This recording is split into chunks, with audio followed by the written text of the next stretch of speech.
창세기 28장 16절부터 19절까지입니다. 야곱이 잠이 깨어 가로되 여호와께서 과연 여기 계시거늘 내가 알지 못하였도다. 이에 두려워하여 가로되 두렵도다. 이것이요 다른 것이 아니라 이는 하나님의 전이요 이는 하늘의 문이로다 하고 야곱이 아침에 일찍이 일어나 베개하였던 돌을 가져 기둥으로 세우고 그 위에 기름을 붓고 그곳 이름을 베들이라 하였더라. 이 성의 본 이름은 루스더라. 아멘. 이 성경에 보면요, 하나님께서 때로는 이 꿈을 통해서 사람을 인도하십니다. 꿈을 통하여 악한 일을 하는 자의 앞길을 미리 막기도 하시고 경고를 주시고 또 재앙받을 일을 경고를 하심으로써 미리 막는 일도 하십니다. 또 꿈을 통하여 장래 일어날 일을 미리 알려주심으로 대비케 하시는 일을 하기도 하세요. 그래서 이집트의 바로왕에게 하나님께서 7년 대흉년이 올 거니까 그를 대비케 하게 하시려고 꿈을 2번씩이나 꾸게 하셨지요. 이런 걸 보게 되면 하나님께서 앞날에 대한 재앙들 또 큰 어려움들이 올 것을 미리 꿈을 통해서 미리 알려주기도 하십니다. 또 하나님의 숨겨진 비밀들이 있어요. 이런 것들을, 중요한 비밀들을 꼭 필요한 사람에게 알려주기도 하십니다. 하나님께서 예수 그리스도 이 땅에 보내시는 엄청난 이 계획을 하셨잖아요. 이것을 하나님께서 미리 선지자들에게 알려주셨고요. 그리고 또 그 당사자인 그리고 마리아와 또 요셉에게도 꿈을 통해서 알려주셨습니다. 그러나 이 꿈이 때로는 하나님의 어떤 그 계획을 벗어나게 만들고 또 시험에 드는 도구로 사용될 때가 있다는 것입니다. 하나님께서 그것을 경고하셨어요.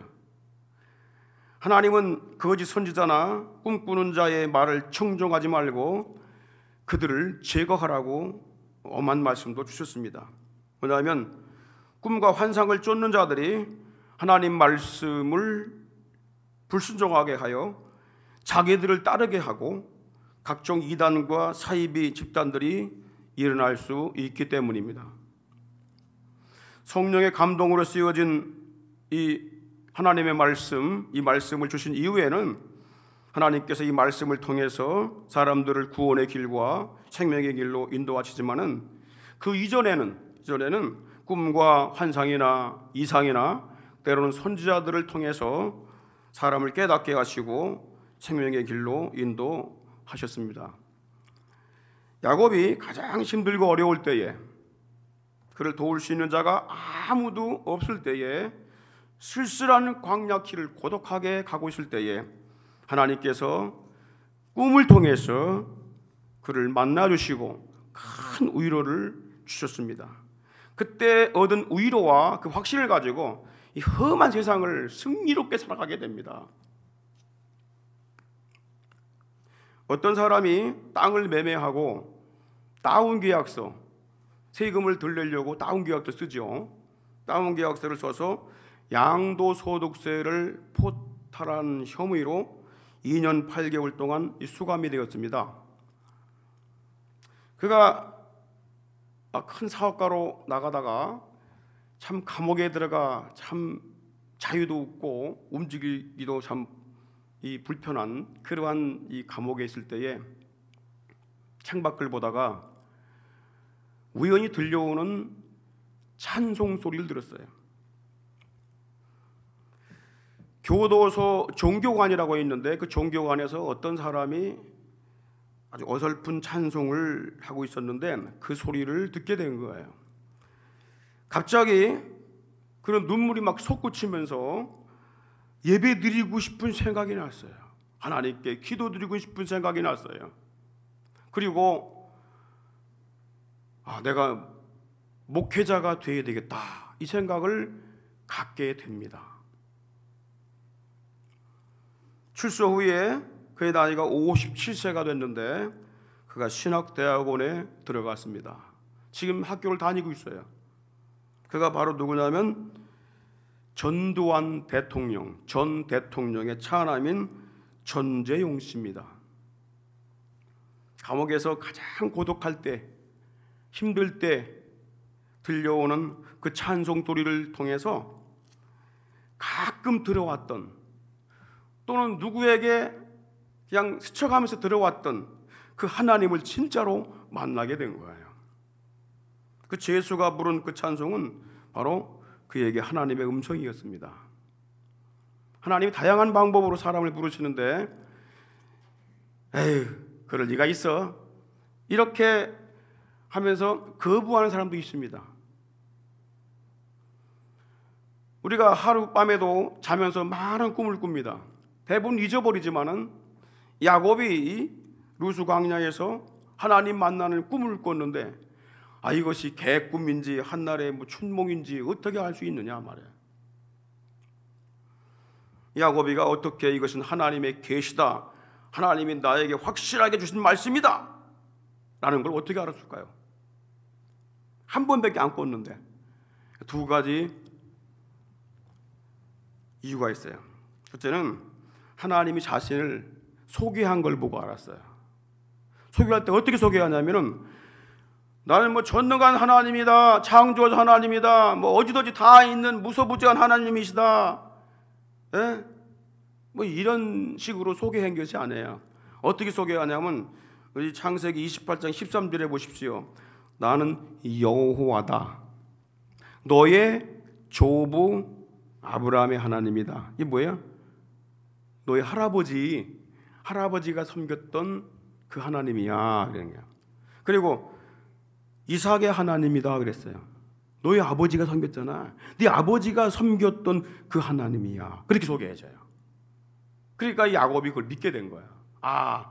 우리 할아버지와 아버지 조상 때부터 섬겼던, 그리고 그분에게 제사드렸던, 그분께 충성했던, 그분께 순종했던 그 하나님을 나에게 만나주셨구나. 그 하나님 만나주셨구나. 그래서 이건 개꿈이 아니다, 확실한 꿈이다, 이렇게 믿게 된 거예요.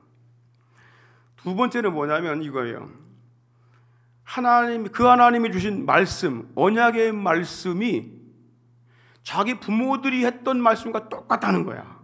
할아버지가 했던 말씀, 아버지 이삭이 했던 말씀과 똑같은 말씀을 주고 있다는 거야. 그래서 이거는 한밤의 꿈, 개꿈일 수가 없다, 확실한 꿈이다, 이거는 정말 절대적인 하나님께서 나를 만나 주신 것이다, 이런 확신을 갖게 됩니다. 여러분, 우리가요, 어떤 사람의 말을 듣거나, 또 아까 전재용 씨처럼 이 찬양을 듣거나, 또 어떤 상황을 만나지 않습니까? 꿈을 꾸거나 만났을 때에 이것이 나를 위한 것인지 아닌지 알 수 있는 방법이 뭘까요? 두 가지입니다. 누굴 만나가지고 어떤 얘기를 했는데, 혹시 꿈을 꿨는데, 어떤 이야기 들었는데, 그 이후에 내가 하나님을 가까이 하고 있어. 그건 분명히 하나님이 하신 말씀이고 하나님이 인도하신 것이었다, 그 말이에요. 하나님을 가까이 하게 하는 그 결과를 가져온다면 그것은 사실이었다는 거예요. 하나님이 그를 만나 주셨다는 거예요. 또 한 가지는 이 하나님 말씀으로 가깝게 가게 만드는 거예요. 말씀을 더 집중하게 만드는 거예요. 이건 개꿈이 아닙니다. 헛된 만남이 아닙니다. 하나님이 사람을, 꿈을, 사건을 통해서 그를 만나 주시는 거예요. 그럴 리가 없어, 그럴 리가 없어, 거부하면 안 돼요. 하나님을 가까이 하게 하고 하나님 말씀을 집중하게 하는 그 일은 어떤 방법을 통해서든지 하나님이 그를 이끌어 주셨다는 증거입니다. 이런 이유 때문에 야곱은 루스 광야에서 꾼 꿈이 분명한 하나님의 계시였음을 더욱 확실하게 믿은 거예요. 그가 본 하나님의 보좌, 천사들이 존재하는 그 나라, 그건 허황된 얘기가 아니라 현실 세계보다 더 확실하게 존재하고 있음을 알고 평생 그 하나님과 동행하고 그 나라를 사모하며 살게 된 것입니다. 여러분, 이 야곱이가 놀라운 이 체험을 한 후에, 꿈을 통해서 그 나라를 보고 하나님을 만난 후에 그 첫 번째 고백이 뭔지 아십니까? 첫 마디가 본문 16절에 보십시오. 야곱이 잠이 깨어 가로되 여호와께서 과연 여기 계시거늘, 여호와께서 여기 계시거늘 내가 알지 못했구나, 그 고백을 합니다. 야곱은 그동안 하나님이 자기 할아버지 아브라함과 함께했고 아버지 야곱과 이삭과 함께했던 그런 하나님인 줄만 알았어요. 브엘세바에서 자기 부모들과만 함께했던 하나님인 줄 알았어요. 그런데 야곱은 이 하나님의 언약의 말씀을 소유한 언약의 백성들은 그가 가는 곳에는 어디든지 함께 한다는 이 사실을 깨닫게 된 거예요. 하나님은 어디에나 계시지만은 특별히 누구와 함께 동행하시냐면 하나님의 언약을 붙잡은 자, 약속을 붙잡은 자, 다시 말하면 예수 그리스도를 붙든 자는 어디를 가든지 함께 하심을 믿으시기를 바랍니다. 그가 산에 가든지 들에 가든지 광야에 가든지 외국 나가든지 감옥에 있든지 어딜 가든지 간에 언약을 붙잡은 자, 하나님의 그 그리스도 예수를 붙잡은 자는 하나님은 절대 포기하지 않으신다. 이 확신과 깨를 주임으로 축원합니다. 야곱이 하늘의 하나님을 만났잖아요. 그 첫 번째 반응이 뭘까요? 반응. 17절에 보면 이런 말씀이 있어요. 이에 두려워하여. 두려웠어요. 두려움. 이 두려움은 무서움에 대한 두려움이 아닙니다. 하나님의 임재하심에 대한, 하나님의 임재하심에 대한 압도당한 거예요. 임재하심에 압도를 당한 거예요. 거부할 수 없는 두려움. 그분의 존재 앞에 거부할 수 없고 저항할 수 없는 두려움. 그분 앞에 그래서 경배할 수밖에 없는 경외심이 생기게 된 거예요. 신앙이 뭡니까? 하나님의 계시, 하나님이 보여주시는 그 계시 앞에 경외심으로, 믿음으로 응답하는 거예요. 믿음으로 그분을 경외심을 갖는 거예요. 아까 말했습니다마는 그 전재용 씨가 들려오는 그 찬송들을 통해서 하나님이 그걸 부르시는 거거든요. 하나님이 그걸 계시하는 겁니다. 음성으로 계시하는 거야. 그 앞에 경외심을 갖는 거예요. 아, 그분께 예배드리고 싶다. 아, 그분을 섬기고 싶다. 아, 그분의 종이 되어야 되겠다. 이게 뭐냐면 이걸 갖다 신앙이라고 그래. 신앙. 누가 말해서 믿는 게 아니야. 하나님의 계시 앞에, 확실한 계시는 하나님 말씀입니다. 말씀의 계시 앞에 내가 굴복하는 거야. 여러분, 하나님, 하늘의 하나님을 진짜 만난 자들은요, 사람이 달라집니다. 겸손해집니다. 경외심을 갖게 됩니다. 근데 하나님 만나지 못한 자는 교회를 다녀도 뻣뻣해요. 교만하고 부드럽지가 못해요. 함부로 합니다. 함부로 해요. 두려움을 못 가져요. 예배 시간에 함부로 합니다. 하나님 못 만나서 그래요. 하나님 만난 자는 특징이 뭐냐면 겸손하고 경외심을 갖습니다. 예배할 때 경외심을 갖고 기도할 때 정말 겸손합니다. 이사야 6장에 보게 되면 성전에서 하늘의 하나님을 만납니다. 성전에서 하늘의 하나님을 만나요. 야곱이 루스란 땅에서 하늘의 하나님을 만난 것처럼 이사야가 성전에서 하나님을 만나요. 그 만난 다음에 그의 고백이 뭔지 아세요? 이사야 6장 5절에 이런 말씀이 있어요. 그때에 내가 말하되 화로다. 화당했네. 큰일 났네. 이거 망했네. 망하게 되었도다. 왜? 나는 입술이 부정한 사람이요 입술이 부정한 백성 중에 거하면서 만군의 여호와이신 왕을 배웠습니다. 여러분, 이사야가 하나님 만나면서 제일 먼저 고백한 게 뭐냐면 이 더러운 입술.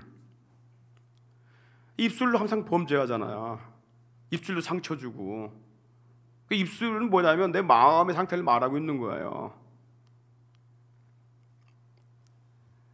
난 부정한 사람이라는 거야. 하나님 앞에 설 수 없는 부정한 사람이다. 그거를 깨닫게 되는 거예요. 언제? 하늘의 하나님 만날 때에. 베드로가요 예수 그리스도의 신성을 체험을 한 다음에 했던 행동과 고백을 들어보십시오. 누가복음 5장 8절에 시몬 베드로가 이를 보고 예수의 무릎 앞에 엎드려 주여 나를 떠나소서 나는 죄인입니다. 하나님 만난 자는 그 앞에 엎드러집니다.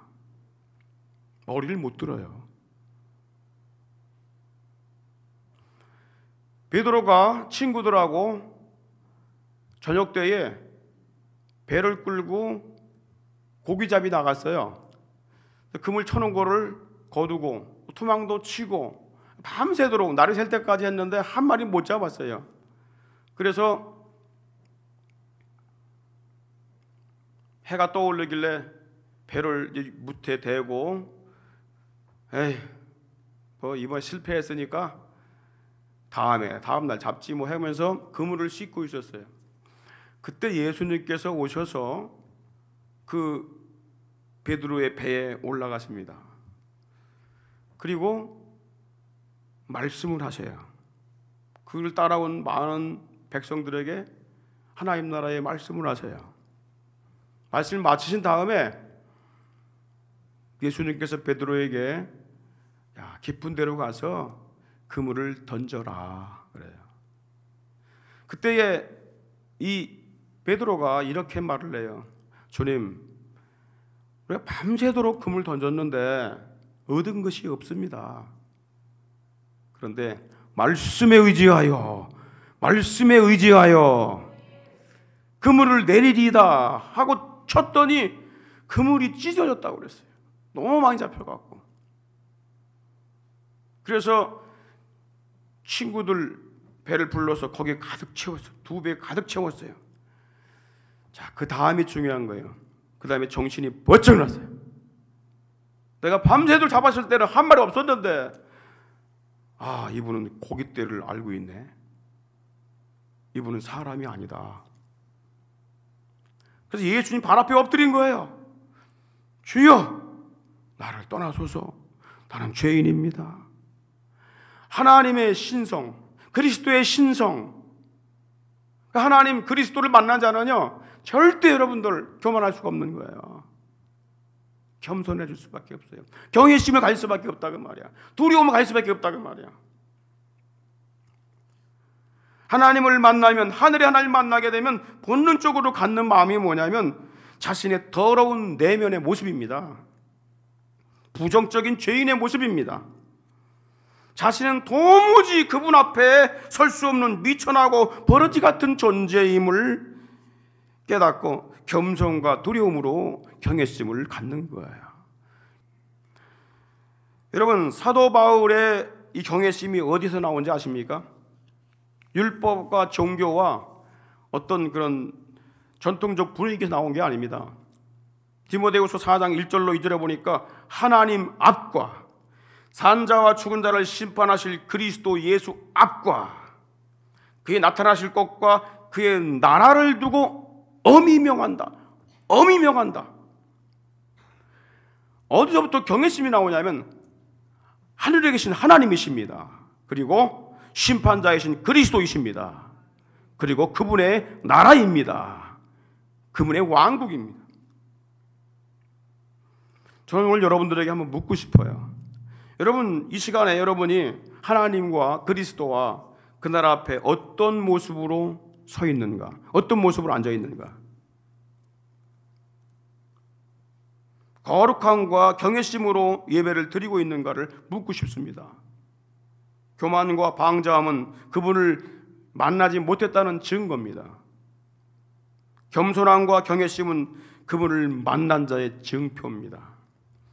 그래서 하나님 만난 자는요, 그리스도 만난 자는 경외심을 가져요. 하나님이 두렵습니다. 무서워서 두려운 것이 아니라 그분의 거룩함에 두려운 거고, 감히 하나님 이름 부르기도 두려워요. 전 때로 이런 생각을 해봅니다. 하나님께서 이 말씀을 깨닫게 해주셨는데 제가 이 말씀을 전할 수 있는 자격이 있나요? 내가 생각해 보게 되면 어떤 때는 참 상처를 주기도 하고 성격도 안 좋고 또 지저분한 걸 내가 느끼거든요. 그런데 이 거룩한 말씀을 내가 전할 수 있나요? 그렇게 하나님께 되물어요. 나는 하나님 말씀을 전하는 통로가 더러운데 그 말씀도 더러워지지 않겠습니까? 그러니까 하나님, 나를 먼저 예수의 피로 닦아주세요. 씻어주세요.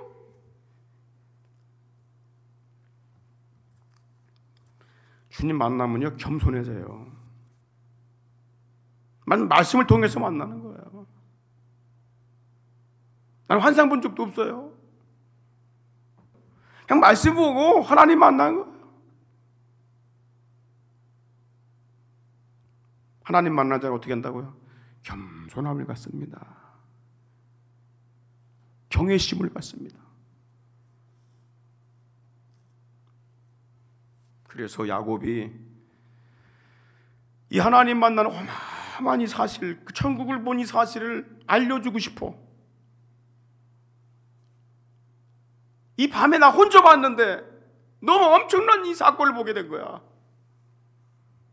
이걸 알리고 싶어서 그가 했던 일이 뭐냐면, 그 땅 이름이 원래 루스거든요. 이 땅이 루스, 편도나무가 많이 있는 루스라는 땅인데 이 땅을 벳엘이라고 지은 거예요. 벳엘, 하나님의 집이다라고 지은 거예요. 왜? 여기 어마어마한 비밀이 들어있기 때문에 그런 거야. 그래서 이 벳엘 속에 숨겨진 비밀이 뭔가, 오늘 세 가지를 말씀드리려고 그래요. 왜 야곱이가 자기가 만난 하나님을, 그리고 자기가 본 천국을 그 만난 그 장소에서 다른 이름이 뻗어치 있는데 왜 거기다가 베들이라고 이름 적겠느냐라는 것입니다. 그가 무엇을 드러내려고 했던 것일까? 첫 번째가 뭐냐면 그겁니다. 하나님의 나라가 있음을 알리기 위한 거예요. 하나님의 나라가 있다.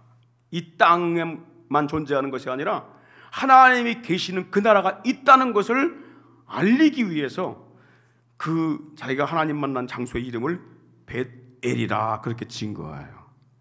자, 본문 17절에 보십시오. 이에 두려워하여 가로되 두렵도다. 이곳이요. 어디요? 이곳이요. 다른 것이 아니라 이는 하나님의 전이요 라고 말합니다. 이 하나님의 전, 이 전이란 말은 뭐냐면 집이란 말이에요. 집. 어떤 단순한 움막집이 아니라 영구적인 거처를 말할 때 이 단어를 씁니다. 바이트라는 단어를 써요. 집이다.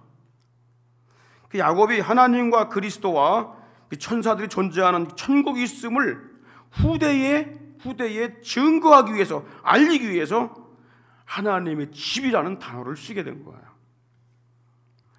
여러분, 이 하나님의 집은요, 다른 말로 베델이라고 부르는데, 이 집은 성막이나 성전이 세워지기 훨씬 이전에 야곱이 붙인 이름이에요. 아주 놀랍습니다. 그는 자기가 봤던 그 나라, 자기가 봤던 그 주님, 그 하나님, 이거를 다른 사람에게, 못 본 사람에게 증거하기 위해서, 그 비밀을 알리기 위해서 그것을 하나님의 집이라고 불렀던 거예요. 여러분, 집이 있다는 것은 집주인이 있다는 거예요. 집이 있는데 집주인이 없다? 그럴 수가 없어요. 개미집이 있다는 건 뭐예요? 땅굴 개미집이 있다는 건 개미가 있다는 거예요. 시골집에 처마 밑에 제비집이 있지요. 제비집이 있는데 제비가 없어. 그래도 제비집이 있다는 건 제비가 있다는 증거예요. 집이 있다는 거는 집주인이 있다는 증거예요. 여러분, 우리나라에 미국 대사관 있잖아요. 그럼 미국 안 가봤어도 미국에 나라가 있는 거예요. 100% 있는 거예요. 영국 대사관이 있다. 그러면 영국이라는 나라가 안 가봤지만 있는 거예요. 참 중요한 논리입니다. 이와 같이 하나님의 집이 있다. 여기에 하나님의 집이 여기 있다. 그럼 뭐예요? 하나님이 존재하고 계신 거예요. 하나님이 계신 거예요. 하나님 나라가 있는 거예요. 그걸 알려주기 위해서 하나님의 집이라는 개념을 쓴 거예요.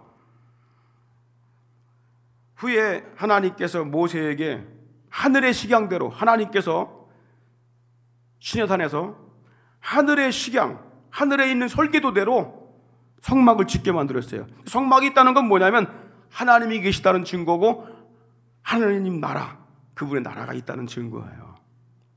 나중에 솔로몬이 성전을 짓지요. 이 성막과 성전이 뭐예요? 하나님의 집입니다.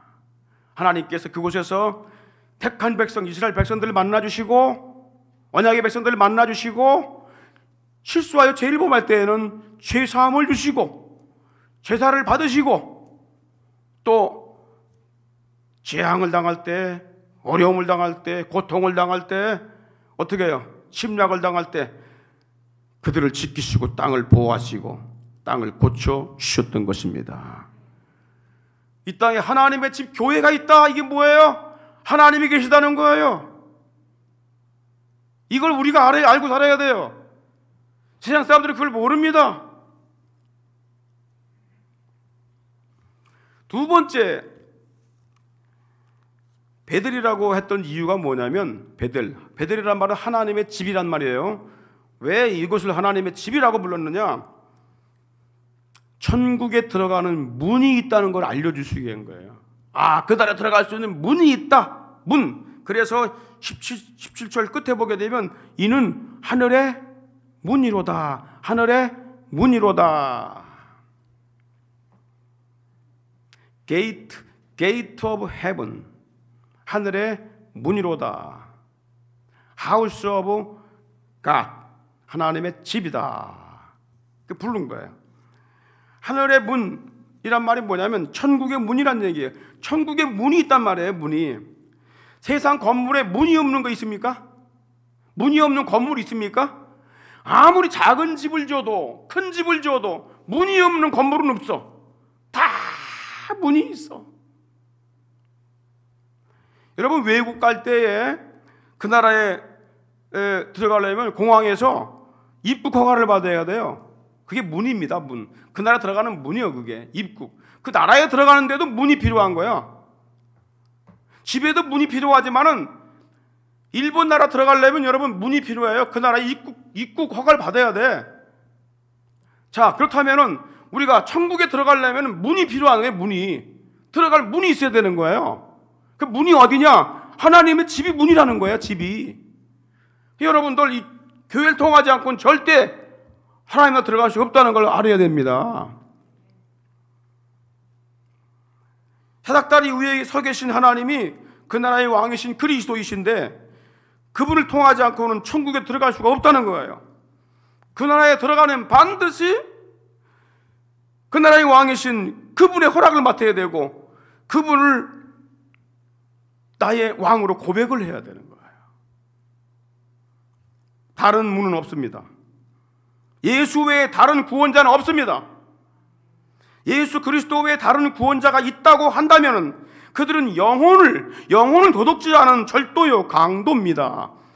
요한복음 10장 8절에 나보다 먼저 온 자는 절도요 강도니, 먼저 온 자이 뭐냐면 나보다 먼저 와갖고 예수 행세하고 그리스도 행세하고 구원자 행세하는 자는 절도요 강도다, 그 말이에요. 예수님이 천국의 문이라고 그랬어요. 자신이 말씀하십니다. 내가 천국의 문이다. 야곱은 그걸 이미 예수님 태어나기 2000년 전에 알았지만은 그 2000년 뒤에 오신 예수님이 뭐라고 했냐면 내가 바로 천국의 문이야, 그렇게 말씀하신 거예요. 요한복음 10장 9절에 보니까 내가 문이니, I am the gate, 내가 문이다. I am the door, 내가 문이다. 누구든지 나로 말미암아 들어가면 뭘 얻어요? 뭐를? 구원을 얻는다. 예수님이 뭐라고요? 구원의 문입니다. 여러분, 예수 믿는 게 왜 좁은 길인지 아세요? 그분만이 천국의 문이기 때문에 그런 거예요. 넓은 길로 가는 사람들은 이렇게 말합니다. 아, 왜 예수만이 길이라 그러고 너 예수만 믿어야 구원받는다고 말하냐? 독선이 아니냐? 예? 다른 종교도 많이 있고 그 종교도 진리가 있고 또 구원의 길이 나름대로 있는 거 아니냐? 이런 사상을 가진 자가 종교 다원주의자들의 사상이며 그게 넓은 길입니다. 그 끝은 멸망입니다. 예수 그리스도를 믿고 천국의 시민권을 가진 자만이 그 나라에 들어갈 수가 있다고 빌립보 3장 20절에 사도 바울이 말하고 있어요. 우리의 시민권은 오직 하늘에 있는지라. 그러므로 예수님은 그 나라의 시민권을 가지고 그 나라의 이름이 기록된 것으로 기뻐하라고 그랬어요. 이 땅에서 뭐 재물을 좀 벌고 성공하면 출세하는 것도 기쁨이 되겠지만 그건 잠깐입니다. 영원하지 않은 거예요. 영원한 건 뭐냐? 어마어마한 영광스러운 야곱 입은 그 하나님의 나라, 예수님이 오셨던 그 하나님의 나라가 있는데 그 나라의 시민권을 가지고 있다라는 거예요. 너의 이름이 그 나라에 기록된 것으로 기뻐하라 말씀하시는 거예요. 누가복음 10장 20절에 보십시오. 제자들이 예수 이름으로 귀신을 쫓아낸 것 가지고 기뻐하고 막 돌아오니까 야, 그것 가지고 기뻐하지 마라. 너의 이름이 하늘에 천국에 기록된 것으로 기뻐하라. 기쁨의 근원이 어디에서 나와야 됩니까? 천국입니다. 기쁨의 근원이 어디예요? 이 땅에서 능력 행하고 뭐 권세 행하고 그게 아닙니다. 여러분, 귀신 쫓는 능력이면 얼마나 큰 능력입니까 이게? 그런데 그것보다 더 큰 권세가 뭔지 아세요? 마귀를 이길 수 있는 권세, 사탄을 이길 수 있는 권세입니다. 이 권세 가진 사람이 얼마나 여러분 능력이 크면은 자랑스럽게 여기겠어요 이걸. 야, 귀신 나갔단 말이야. 사탄을 이길 수 있는 권세를 내가 가지고 있단 말이야. 그것 가지고 기뻐하지 마라. 너의 기쁨의 근원은 천국이 돼야 돼 말이야. 천국. 내 이름이 천국에 기록된 것으로 기뻐해. 그게 기쁨의 근원이야. 하나님의 간절한 소원은 이겁니다. 그 나라를 언약의 백성들에게 주시는 거예요. 그게 하나님의 간절한 소원이에요.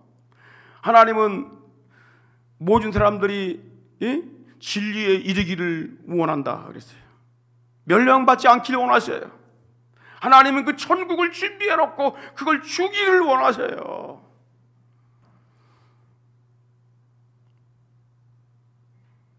이 손자를 둔 부모들이 손자들을 매우 아주 이뻐한다고 그러네. 그런데 명절날 이제 손자가 올 걸 알고 뭐를 준비해 놨어요. 장난감도 사고 뭐 먹을 것도 사고 뭐 이렇게 그가 좋아하는 것들을 다 준비해 놨어요. 근데 그날 되니까 손자가 나 할아버지 댁 가기 싫어. 그래서 안 왔어. 그걸 부모가 알았다. 그 자식 부모가 알았다. 여러분 서운해 안 서운해? 얼마나 서운하겠어요. 장난감 먹을 거 그 손자 주려고 샀는데 그거 안 받는다고 저기 이 할아버지 집에 안 온다고 해서 그걸 못 줄 때 이 할아버지 마음이 얼마나 서운하겠냐 그 말이에요. 그런데 우리 하나님 아버지께서 어마어마한 천국을 이 땅보다 더 비교도 할 수 없는 천국을 준비해 놓고 우리를 위해 주시려고 준비를 다 해놨는데 싫어 거부하면서 안 온다고 할 때 얼마나 하나님이 상심하시겠냐 그 말이에요. 하나님이 기뻐하시는 게 뭐냐면요, 그 나라를 너에게 주기를 원하신다는 거예요. 그거 하나님이 가장 기뻐하시는 거예요. 죄인 한 사람이 회개하고 돌아오면 그 나라에서 회개할 것 없는 99사람과 함께 기뻐하는 것보다 더 기뻐한다고 그랬어요. 누가복음 12장 32절 보십시오. 적은 무리여 무서워 말라. 너희 아버지께서 그 나라를 너에게 주시기를 기뻐하시느니라. 이걸 믿어야 되는 거예요. 마지막으로 왜 야곱이 하나님 만난 그곳을 베들이라고 했느냐? 이 세상의 진리의 기둥과 터가 바로 예수 그리스도라는 사실을 알리고 있는 거예요. 진리의 기둥과 터가 있는데 그것이 천국에 계신 예수 그리스도라는 거예요. 본문 18절 보십시오. 야곱이 아침에 일찍 일어나 베개에 있던 돌을 가져 기둥으로 세우고 그 위에 기름을 붓고 그 이름을 베델이라 하였더라. 이 성의 본 이름은 루스더라. 루스라는 말은 편도나무, 아몬드나무 그 뜻이에요. 거기다가 자기가 이름을 줬어. 베델이다. 하나님의 집이다. 어떡하고? 자기가 베고 잤던 그 돌을 갖다가 딱 세웁니다. 땅에 탁 꽂아요. 꽂고 거기다가 기름을 부어요. 아버지 집이 떠날 때에 갖고 왔던 그 기름 한 병을 갖다가 싹 부어버려요. 자, 돌 기둥에 기름을 붓는다는 것은 당시에 제사 드리는 단, altar, 이 단을 봉헌할 때 행하는 예식입니다. 그래서 이 하나님의 집을 구별하기 위해서 기둥을 세우고 베들이라고 했던 거예요. 그래서 우위를 향해 있는 거죠. 이 기둥은 우위를 향해서 하늘을 향해 있죠. 기름을 부었다는 게 뭐냐면 바로 예수 그리스도를 예표합니다. 예수 그리스도. 그래서 기둥이란 말이 뭐냐면 똑바로 세우다 그 말이에요. 똑바로 세우다, 곧게 세우다 라는 뜻의 이 나차우라는 이 단어에서 파생된 말입니다. 그런데 야곱이 영광의 나라와 그 하나님을 만난 이곳을 기념하기 위해서 돌기둥을 딱 세운 거예요. 기둥은 곧다는 얘기죠. 곧다는 얘기. 자, 그 고든 기둥 위에 기름을 부었다. 이 말이 뭐냐면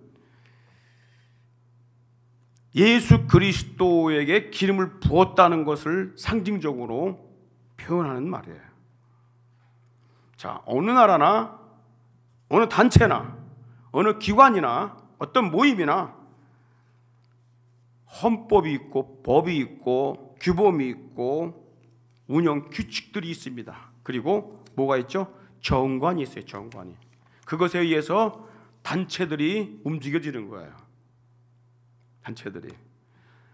하다못해 운동하는 모임의 단체에서도 나름대로 약관들이 있어요. 규칙이 있어요. 그것에 의해서 그 단체가 움직여지는 거예요.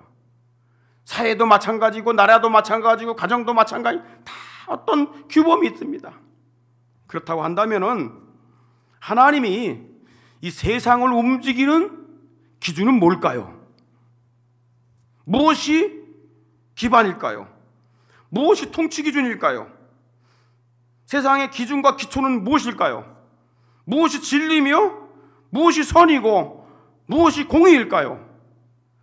이것 때문에 나라마다 상당히 어지럽습니다. 기준이 없어서, 기초가 없어서. 성경은 이렇게 말씀합니다. 야곱이 세운 돌기둥, 야곱이 세운 말한 하나님의 집, 야곱이 명명한 하나님의 집, 그것이 하나님의 교회요, 진리의 기둥과 터라고 말씀하고 있습니다. 디모데전서 3장 15절 보십시오. 만일 내가 지체하면 너로 하나님의 집, 하나님의 집이 나오죠. 하나님의 집, 누가 일컬은 말입니까? 야곱이가 일컬은 말이에요. 하나님의 집에서 어떻게 행해야 할 것을 알게 하려 하매니, 이 집은, 하나님의 집은 살아계신 하나님의 교회요, 교회입니다. 오늘날 교회요, 교회요. 이 교회가 뭐예요? 진리의 기둥과 터다. 진리의 기둥이고, 기둥, 진리의 터다, 기반이다, 그 말이에요. 야곱이 루스 광야에서 영광스러운 하나님과 그 나라를 보고 하나님의 집이라고 이름을 지었던 것처럼, 예수님께서 죄로 어두워진 이 세상에 오셔서 교회를 세워주셨습니다. 마태복음 16장 18절에 보니까, 내가 내게 이르노니 너는 베드로라, 내가 이 반석 위에 교회를 세우리니, 이 반석이 뭐냐면 예수님은 그리스도시요 하나님의 아들이십니다. 당신은 하나님 나라에서 오신 아들이십니다. 당신은 구원자십니다 라고 하는 이 고백이 바로 반석이라는 거예요. 반석, 돌기둥이라는 거예요.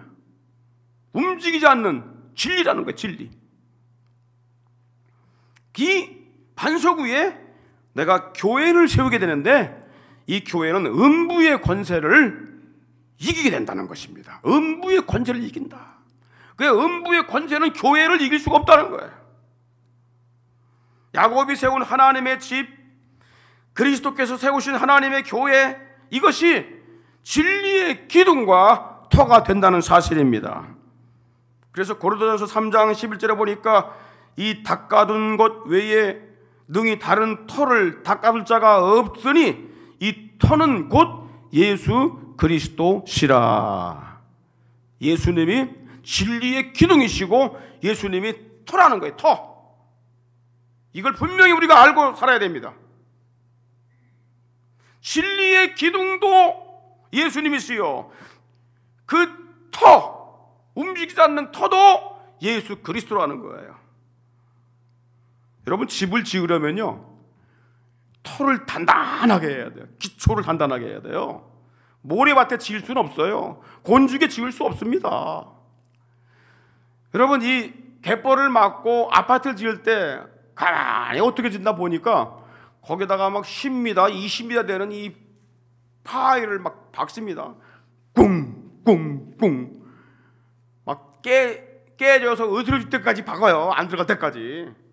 그걸 여러 개, 수십 개, 수백 개를 박아서 거기다가 콘크리트를 해갖고, 철근 엮어가 콘크리트 해서 기초를 세우고 아파트를 세우는 거예요. 그러니까 10층, 20층, 30층, 40층까지 올라가도 안 무너지는 거예요. 기초가 단단해야 되는 거야. 기초가. 그 기초가 단단하면 뭐합니까? 그 위에다가 어떻게 해야 돼요? 기둥을 세워야 집으로 얹을 수가 있는 거예요. 기둥을 세워야 되는 거예요. 기둥은 삐뚤어지면 안 돼. 곧게 세워야 됩니다. 그래서 이 터와 기둥, 이것이 딱 세워져야 견고한 집이 되는 겁니다. 하나님의 나라가 무너지지 않는 것은 예수 그리스도라는 견고한 터가 있고 이 기둥이 있기 때문에 그 나라, 그 교회는 무너지지 않는 것입니다. 그게 진리와 진리의 터가 되고 진리의 기둥이 된다는 거예요. 이 세상의 기준이 뭐냐? 교회입니다. 교회. 왜? 교회는 진리의 기둥과 터이기 때문에 그렇다는 거예요. 교회가 세상의 표준입니다. 세상을 이끌어나가는 진리입니다. 그걸 잃어버리면 안 됩니다.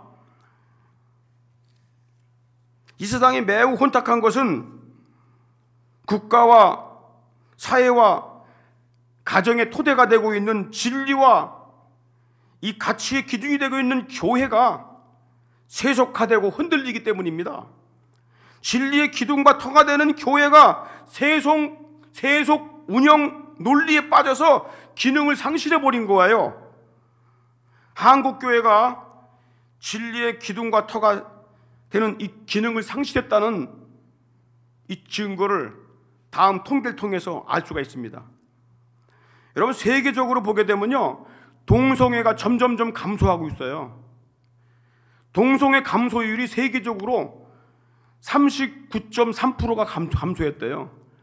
동성애를 하다 보니까 이거는 너무 세상이 타락하고 가정도 타락하고 결혼관도 다 무너지고 완전히 다 질병에다가 모든 것이 막 다 썩어가는구나. 그걸 깨닫고 이미 동성애했던 나라들이 이거 하면 안 되겠다 그래갖고 막 줄고 있는 추세라는 거야. 그래서 39.3%가 줄었다는 거야. 그런데 놀라운 게 뭔지 아십니까? 그렇게 교회가 많은 이 대한민국에 유일하게 동성애 증가율이 무려 892%가 증가했다는 거예요. 892%. 이게 교회가 타락했다는 증거입니다.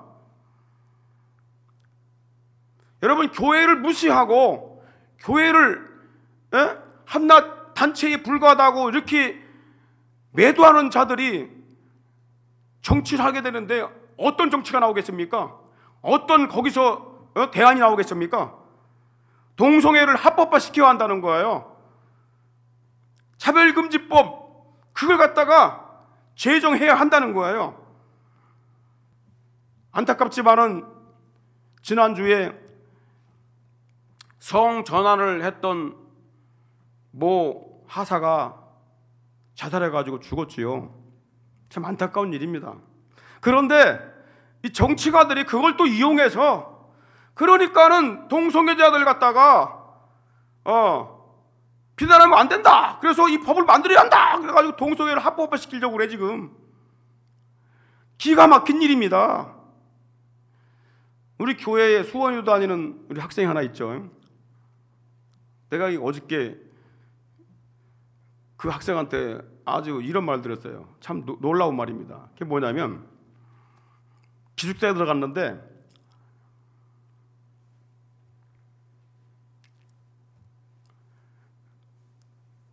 기숙사 그 방에 여러 명이 함께 자잖아요. 근데 한 학생이 나 피곤해 자고 싶어 그러면요, 다른 사람들 다 자야 된대. 그 한 사람 때문에. 이게 좋은 것 같지요? 기가 막힌 일입니다. 이거 한 사람 때문에 다른 사람이 더 공부하고 싶고 더 책 보고 싶고 더 자기 어떤 기량을 더 확장시키고 싶어도 못하는 거예요. 그 사람 때문에. 이걸 역차별이라고 해요. 역차별. 그 한 사람 때문에 다른 사람들이 죽어 살아야 되는 거예요. 이걸 역차별이라고 그래요. 하나님의 방법이 아닙니다.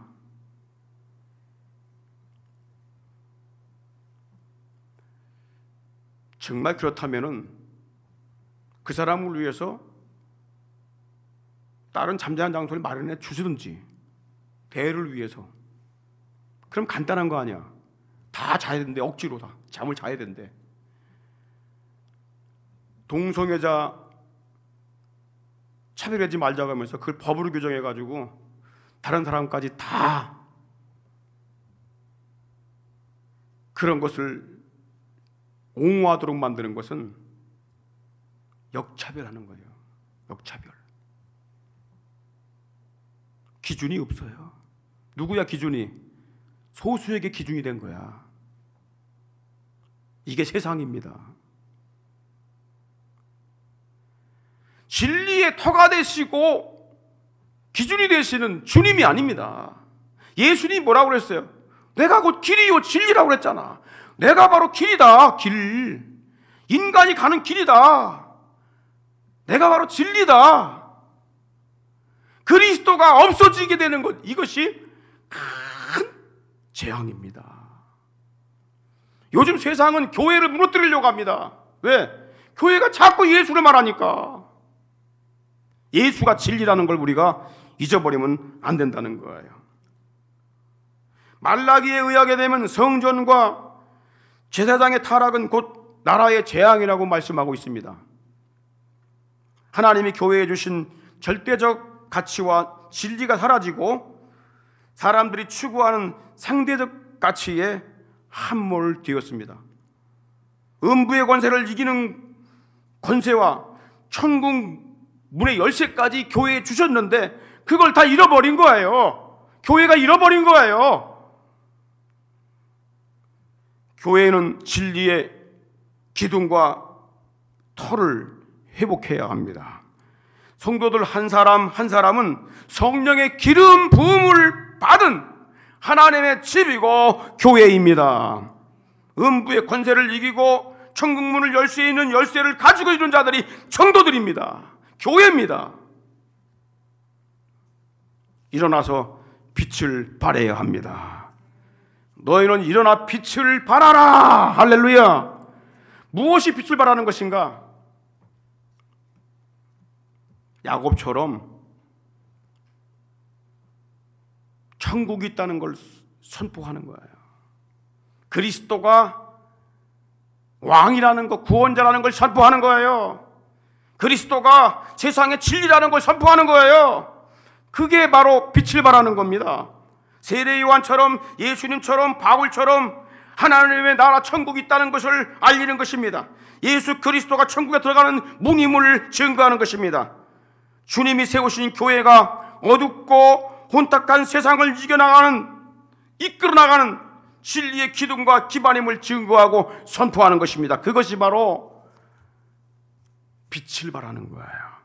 이것을 위해서 우리는 이걸 전하는 자들이 거룩하게 살 이유가 있는 것입니다. 여러분, 예수복음, 천국복음, 이것이 진리며 빛인 것을 믿고 우리 가정과 또 자녀들, 부모들, 이 진리를 모르고 세상으로 향하는 그런 형제자매들에게 부지런히 증거하고 전파하는 이 복음의 생활 되기를 주의 이름으로 축원합니다. 기도하겠습니다.